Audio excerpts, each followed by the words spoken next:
दूसरी लहर में कोविड के मरीजों में ज्यादा गंभीर लक्षण आप देखे जा रहे हैं। कईयों को स्टेरॉइड्स देकर उन्हें बचाया जा रहा है, लेकिन ऐसे स्टेरॉइड्स की हेवी डोज से कई मरीजों को म्यूकोरमाइकोसिस यानी ब्लैक फंगस नाम की बीमारी भी हो रही है, जिसमें कुछ गंभीर मरीजों को बचाने के लिए उनकी आंखें तक निकालनी पड़ रही हैं। कोविड से जंग जीत चुके 44 साल के नितिन शिंदे अब म्यूकोरमाइकोसिस के कारण अपनी आंख खो चुके हैं। पत्नी तकलीफ के दूसरे दिन से ही अस्पताल के चक्कर काट रही थी, लेकिन संक्रमण बढ़ने के कारण एक आंख निकालनी पड़ी। मैं पहले दूसरे दिन से भाग रही हूँ, तो भी चौथे दिन तक या तीसरे दिन तक मेरे पति की हालत इतनी बेकार हो गई कि उनके मुंह से और इसे से खून आने लगा केएम हॉस्पिटल में।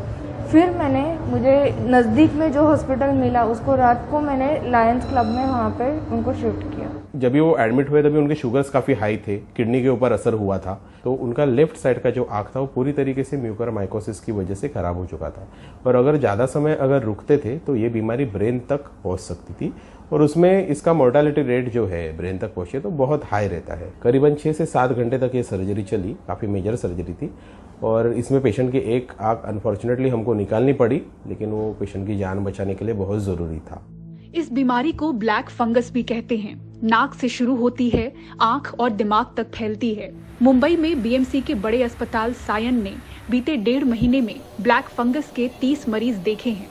6 की मौत हुई है, 11 की एक आंख निकालनी पड़ी। ये जानलेवा बीमारी है। इनमें हमारे जो 30 पेशेंट मैं बोल रही हूँ, उनमें से 11 में आंख निकालनी पड़ी है। एक यंग पेशेंट 47 इयर्स ओल्ड की पेशेंट, उसकी दोनों आंख निकालनी पड़ी क्योंकि दोनों आंखों में ये इन्फेक्शन हुआ था। और हमारे यहाँ इन 30 पेशेंट में से 6 पेशेंट हम बचा नहीं पाए। तो इसकी जो एक्चुअल मॉर्टेलिटी जो है, जो हम बोलते हैं कि जिसमें इन परसेंटेज में अगर बोलें तो इसकी मॉर्टेलिटी कहीं भी दुनिया में 50% है। यानी 10 में से 5 पेशेंट इसको हम लोग बचा नहीं सकते अगर ये बीमारी बहुत फैली हुई है।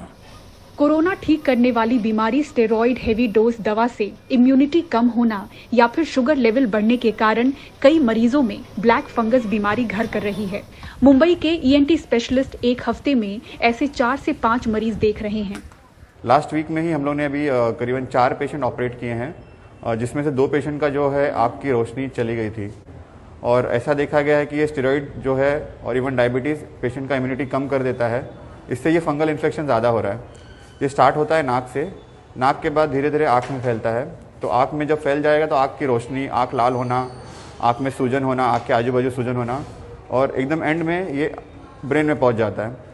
ये जैसे ही ब्रेन में पहुंचता है, पेशेंट का मोर्टेलिटी रेट 80% तक हो सकता है। इस महीने में 15 से ऊपर केसेस मैं देख चुकी हूं, और मेरे कलीग्स पूरे 40 के ऊपर भी केसेस लोगों ने देखे हैं। पहले ईएनटी डॉक्टर्स नाक से कंफर्म करके टेस्ट करते हैं और फिर एंटी फंगल मेडिकेशन स्टार्ट करते हैं इंजेक्शन के द्वारा से, या सर्जरी भी करनी पड़ सकती है। आँख में ज़्यादा बढ़ने से पूरी आँख निकालने भी पड़ सकती है। नॉर्मल इंसान में पहले ये केसेस जो डायबिटिक कीटोएसिडोसिस बोलते थे, ज़्यादा डायबिटीज़ होने से होता था, कोई और वजह से इम्यूनोसप्रेशन होने से ज़्यादा होते थे ये केसेस, पर पूरे प्रपोर्शन में देखा जाए तो काफ़ी कम थे।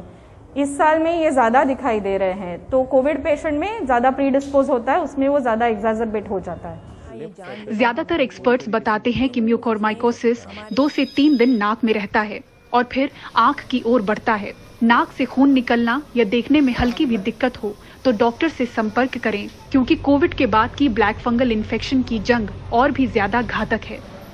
मुंबई से पूजा भारद्वाज, एनडीटीवी इंडिया।